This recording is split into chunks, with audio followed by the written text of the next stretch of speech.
ہمارے آقا امام اہل سنت عظیم البرکت عظیم المرتبت پروان شان رسالت مولانا شاہ احمد رضا خان علیہ رحمۃ الرحمان کے واقعات جو سیدوں کے ادب کے معاملے میں اتنے عجیب و غریب ہیں کہ ہمارے بس کا روگ ہی نہیں۔ اب مثال کے طور پر ایک سید صاحب وہ بیچارے حالات کی وجہ سے مجبور تھے تو سوال کرتے تھے، تو دولت خانے پر سیڑھی چڑھ کے آ گئے اوپر، اور ان کا عجیب انداز تھا پکارنے کا، کوئی سید کو دلوا دو، کون ہے جو سید کو دلوا دے، اس طرح کے وہ متآواز لگا دے۔ تو دروازے پر آواز دی تو اعلیٰ حضرت رضی اللہ تعالیٰ عنہ اس وقت کچھ 200 روپے آپ کے پاس کسی کام کے سلسلے میں موجود تھے، وہ علمی کام کے بارے میں، کاغذات کے لیے، قلم کے لیے، اس طرح ہوتا ہے، روپے کی نوٹیں بھی تھی، تو ریزگاری بھی تھی، تو چونیاں بھی تھی، تو اٹھنیاں بھی تھی۔ تو جب وہ سید زادے نے آواز لگائی تو فوراً آپ تیار ہو گئے، اور ساری رقم جو بھی موجود تھی آپ کے پاس، بات کرنا سب کو آتی ہے، لیکن ساری پونجی اٹھا لی اور لے کر یوں ہاتھ میں یوں لے کر سید صاحب کے سامنے ادب سے کھڑے ہو گئے۔ سید صاحب نے وہ آہستہ ایک چونی اٹھا لی، آپ نے ارشاد فرمایا کہ حضور یہ بھی تو ہے، اور بھی تو بہت کچھ ہے۔ اس نے فرمایا بس مجھے اس کی ضرورت تھی، اس سید زادے نے بتایا۔ تو آپ نے خادم کو حکم فرمایا کہ اب جب بھی یہ سید صاحب آ جائیں نا تو ان کو آواز دینے کی زحمت نہیں دینا کہ سوال کریں، سوال کرنے سے پہلے ہی ایک چونی ان کی خدمت میں حاضر کر دیا تھا۔ تو ایسے تھے ہمارے اعلیٰ حضرت رضی اللہ عنہ۔ ایک بار پرانی بریلی شریف میں کہیں مہمان ہونا تھا یا تقریب تھی تو آپ تشریف لے گئے تھے۔ پہلے وہ رواج ہوتا جیسے آج کل بھلے نا 2 گلیاں پیچھے لے جانا، اور کسی معزز شخص کو لے جاتے ہیں تو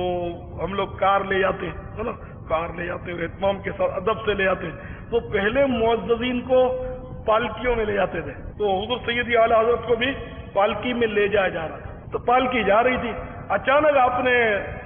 پالکی میں بیٹھے بیٹھے ارشاد فرمایا پالکی روک دو۔ 4 کہاروں نے اٹھایا ہوا تھا، پالکی رک گئی تو اور نیچے رکھ دی گئی آپ کے حکم پر۔ تو آپ پالکی سے باہر تشریف لے آئے اور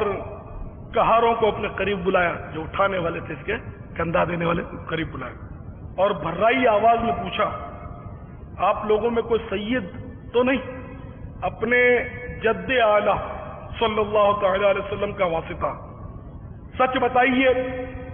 میرے ایمان کا ذوق لطیف تنے جانا کی خوشبو محسوس کر رہا ہے۔ یہ سن کر ان چاروں میں سے ایک کے چہرے کا رنگ جو تھا وہ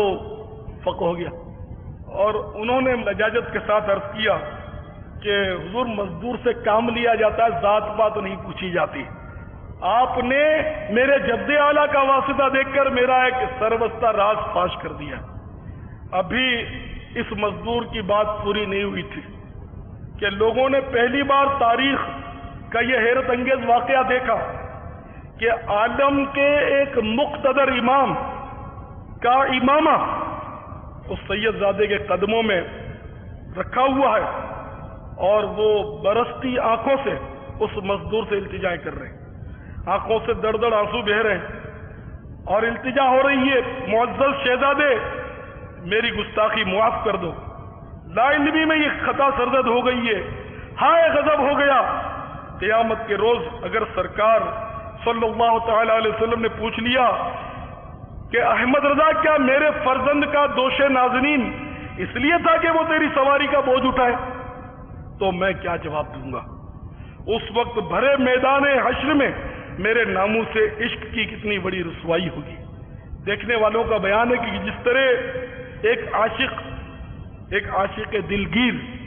روٹھے ہوئے محبوب کو مناتا ہے، اسی انداز میں وقت کا عظیم المرتبت امام اس مزدور کی منت و سماجت کر رہا ہے، اور لوگ پھٹی آنکھوں سے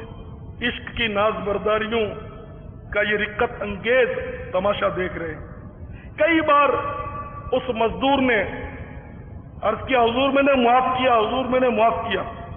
لیکن امام اہل سنت رضی اللہ تعالیٰ عنہ نے ان سے فرمایا